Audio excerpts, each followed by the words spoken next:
Sveiki, šiandien žiūrėsime, kas laukia jūsų artimiausiu metu.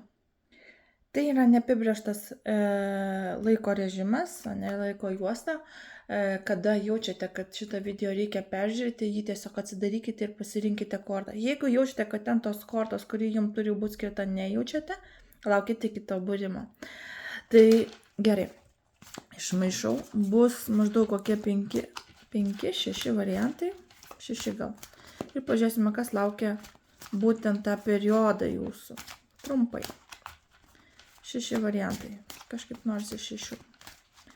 Gerai. 1.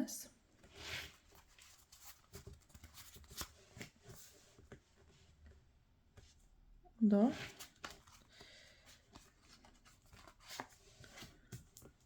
3. Išysiu. Rinkitės, jeigu jaučiat, kad ateina jūsų jantas. 4. 5. Na ir 6. Duokit savo laiko pajusti. Iš karto paprašysiu, jeigu patinka mano vaizdo įrašas arba mėgaujatės mano draugyje, visą laiką būkit geri, dėkit laikus, pakomentuokite, dalinkitės mano vaizdo įrašu, prenumeruokite YouTube kanalą ir stebėkite mane. Aš esu Svajonė Tora, mano vardas yra Eglė Vaitelytė Slavinskienė, aš esu realus žmogus, ne šarlatanė, taip kad tikrai galite kreiptis, jeigu reikia, padėsiu visais klausimais. Tiek meilė, darbas, sveikata, galbūt ir rimtesnės problemos, kaip teismai, visokie kiti dalykai, galbūt kažkas pasimetė ar nerandate artimo žmogaus. Bandau kartais surizikuoti, pažiūrėti, ką kortos rodo ant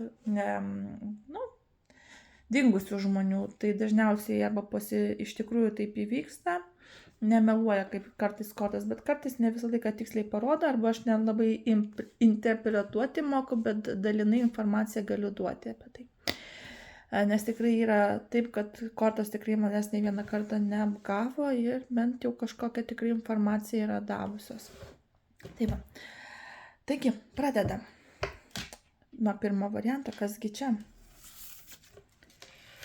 Tema buvo, kas laukia jūsų šią savaitę. Aš nežinau. Iš tikrųjų, marionetės korta visgi ir duoda žinoti apie tokią situaciją, kada žmogus yra valdomas kitų. Arba tai gali būti liga, arba gali būti tai apsėdimas, apkalbėjimas, nužiūrėjimas. Marionetė taip pat rodo invalidumą, negalę, ligą. Taip pat rodo, kada žmonės tyčiojasi, žemina, įsakinėja, nurodinėja, jūs kaip žaisliukas kažkieno. Pasižiūrime dar kažkokią kortą, nes iš tikrųjų marionetės korta tai nėra korta, kuri turėtų nurodyti savaitę, bet yra tokia būsena labiau nurodanti. Galit būti nuvargę, išsekę, atrodo, kad be jėgų, kad kažkas jūs valdo, kontroliuoja, nemalonu, nepatenkinti, zirsti, būti, tokie. Tai susiję su praeitimi. Tai gali būti susiję ir su vaikais, tai gali būti susiję su praeities žmonėmis. Galbūt sutiksite kažkokį žmogų, tai gali būti ir iš mokyklos, arba tai žmogus iš praeities. Gali būti kažkoks kenkimas jums iš praeities. Tai yra žmogus, kurį jūs pažįstate, galite jausti kažkokius jausmus tam žmogui, arba tai gali būti ir patys vaikai, kurie jūs įsekina. Taigi pirmas variantas, taip ir paliksiu, žinokit, pirmas variantas bus toks. Antras variantas, kasgi laukia artimiausiu metu. Mirties korta, kažkokios įdomios kortos. Iš tikrųjų, pati mirties korta, dažniausiai rodo įsiskyrimus, nutrūkimus, bet dažnai tai rodo ir pokyčius, kardinalius pokyčius. Jeigu tai su konkrečiu žmogum susiję, ne visą laiką tai rodo įsiskyrimą. Dažnai rodo tai, kada žmonės turi neužbaigtų reikalų, neužbaigtų pokalbių, neįspręstų reikalų, tarkim, finansinė prasme neužbaigėt kažko, ar nesusitvarkėt, neišsikalbėjote, neišsakėte savo jausmų. Tai vat laikas įsakyti, išsikalbėti, išspręsti tam tikrus, užbaigti tam tikrus dokumentus, susitvarkyti viską. Taip pat rodo, kada jau reikia galbūt daryti namuose tvarką, remontą ar pertvarkyti, išsišluoti, pasikeisti, nusipirkti kažką naujo. Taip pat rodo vėlgi ligas. Ligose dažnai rodo tai labai sudėtinga situacija, nes tai rodo dažniausiai, kada reikalinga kažkokia transformacija. Dažnai, kaip pavyzdį, duodu širdies operaciją arba kokių inkstų operacija, kepenų, nugaros slankstelių.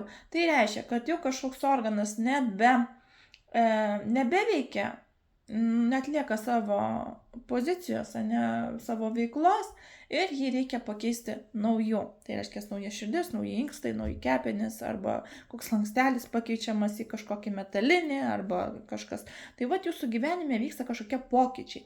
Taip pat gali rodyti kažkieno mirtį, kažkieno gimimą, galit būti nešia ir kažkas iš jūsų gyvenimo pasitrauks arba kažkas išeis iš gyvenimo. Kažkokius kardinalius pokyčius, ne visą laiką tai rodo išėjimą. Kaip sakau, tai yra tam tikra transformacija. Kažkas bus užbaigta ir kažką naujo pradėsit. Galbūt kažką naujo įsigysite, kažką naujo sutiksite. Kažką naujo, kas jau galbūt su kažkuo ir įsiskirsite, nutrauksit santykius, bet iš tikrųjų pati transformacija rodo tiesiog naują pažinimą, naują potyrį, naujus išgyvenimus, naują etapą gyvenimo, kurio nereikėtų bijoti, nors ir kaip jisai baisiai atrodytų. Tiesiog kažkokie pokyčiai, keisite kažką savo gyvenime. Linkiu, kad tai būtų tiesiog, kad neįspręsti dalykai, arba remontas, arba daiktų keitimas, tai vat tam tikras atsinaujinimas, pavadinkim taip. Trečias dalykas, tai vat tikrai kažkoks atsinaujinimas bus. Trečia korta, mago korta.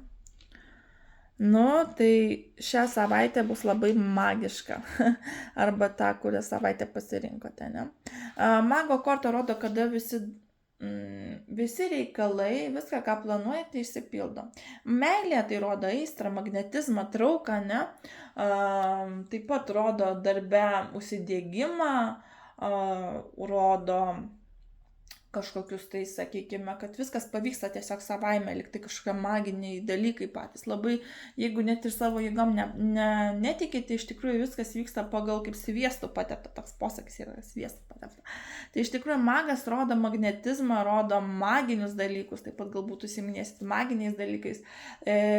Pamedituokite šitą periodą savaitę, pamėginkite susikoncentruoti save, galbūt ir nueikit pas kažkokią būrėją, magę, ekstrasensę, mediumę, nes iš tikrųjų tai gali rodyti ir patį tokį periodą, kada užsiemate tokią veiklą, arba aplink jūs kažkas kažkokiu būdu gali būti irgi. Kartais rodo ir pavojų pati korta, ir ligas. Žiūrint, kaip jūs tą savaitę išgyvensit. Iš tikrųjų, magas kartais rodo ir pačią ligą. Tai kaip slogą, gripą, uždegimą kažkokį tais. Taip pat magas gali rodyti ir žmogų, kuris gali bandyti kenkti, ypač jeigu tai žmogus toks kaip iliuzionistas arba turi tam tikrų žodžių. Taip pat šią savaitę pasisaugokite žmonių, kurie linkę tai padaryti. Iš tikrųjų, galvokite patys, ką irgi sakote, galbūt jūsų žodžiai kažkam gali ir pakenkti arba jums atnešti sėkmę, nes magas gali padaryti taip, kad, tarkim, pavyzdžiui, kai žmogus kažko linkia arba labai nori, dažniausiai tai išsipildo. Tai labai atsargiai su žmonėm, jeigu linkite kažkam blogo, nes gali išsipildyti, daugiau linkėkite gero, būkite nusiteikę daugiau pozityviai, mintis turi būti švari. Šiaip savaitė bus labai gera, nes magas dažnai rodo sėkmę, kada viskas pildosi tiesiog savaime, net nesitiki, kaip tai pavyko. Tai jeigu buvo sunkus periodas, tai magas parodo, kad gali būti taip, kad jūsų gyvenimas susitvarkys tik į gerą. tik žiūrėkit sveikatą ir žiūrėkite, kad nesutiktumėte žmonių, kurie gali jūs apmulkinti, apgauti arba apvogti. Nes jie greičiausiai moka užhipnotizuoti arba padaryti taip, kad jūs suviliot. 4. variantas. Tokia čia bus savaitė, karalius penktaklių. Greičiausiai bus darbinga situacija. Dažniausiai karalius nurodo ramumą, rodo, kada žmogus nori užsidirbti pinigų, nori pabūti gamtoje, nori ramybės, tokie žmonės truputėlį mėgsta ir su savim pakalbėti, pabendrauti. Tai ir savaitė bus tokia rami, gamtoje, galbūt su gyvūnais, kažkur aplink gyvūnai gali būti, galbūt išvyksite kažkur į kaimą, būsite labai darbštus, jeigu yra finansinių problemų, daugiau dirbsite. Šiaip tai pati korta rodo šeiminišką laiko praleidimą, tokie žmonės mėgsta leisti šeimoje. Nebent yra darbo problemas, tai darbas tada bus pirmoji vietoje, kaip užsidirbti pinigų, kaip jų gauti. Kitu atžvilgiu jūs norėsite leisti su šeima, gamtoje, kažkur pasibūti, kažkur išvykti, galbūt į kaimą, galbūt pabūti tiesiog prie ežero, galbūt su gyvūnu kažkur išeiti pasivaikščioti. Tokia savaitė labai rami bus. Iš tikrųjų darbinga, finansiškai stabili. 5. variantas. Kas laukia 5. varianto. Daug bendrausite, kalbėsite, būsite užsiėmę. Matau, labai veiklų žmonės būsite, gali būti ir komandiruotė arba skrydis. Kažkur keliausite, bet tai gali trukti 1 arba kelias savaitę kažkokią kelionę. Gali būti truputėlį sunkumą, bet daugiau viską atlikinėsite internetu, bendrausite, kalbėsite, labai bus intensyvus bendravimas su aplinkiniais ir su giminaičiais, ir su darbu, ir su aplinkiniais. Ir galbūt netgi kažkokia kelionė, komandiruotė, bet trumpalaikė. Galbūt kažkur išvyksite, galbūt vyksite kažkur namo, jeigu atostogaujate, pagaliau skrydis kažkur. Tai atrodo kelionė, bet trumpą kelionę ir daugiau rodo bendravimą su aplinkiniais tiek darbe, tiek santykiuose, netgi santykiai gali būti bendravimas per atstumą su tam tikrais žmonėmis. Pasiskambinkite draugams, kuris su giminaičiais pabendraukite. Tikrai bus toksai nuoširdus bendravimas, daug aptarsite, daug ką sužinosite ir toksai labiau kontaktinis bendravimas, per atstumą labiau, bet irgi kelionė į svečius irgi galima. Ir 6. variantas, kokiegi bus savaitė, žvaigždės, pildysis jūsų svajonės, sieksite tobulybės. Tai yra žmonės, kurie siekia kažkokio rezultato. Ir jį pasiek žvaigždė, dažnai rodo ir išsipildžiusius norus ir svajonės, taip pat ramybę, harmoniją, kada tiesiog planuojate kažką. Šiaip tai pati korta žvaigždės visą laiką rodo teigiamas perspektyvas, tai ir savaitė bus tokia visgi rami, tokia harmoniška, tam tikrus norus pildysite, sieksite kažkokio tobulėjimo. Jeigu tai susiję su darbo, matyti, jūs sieksite kažkokių aukštumų, darbo pakėlimo, atlyginimo pakėlimo, galbūt bandysite pasiekti savo kažkokią tai svajonę gyvendinti.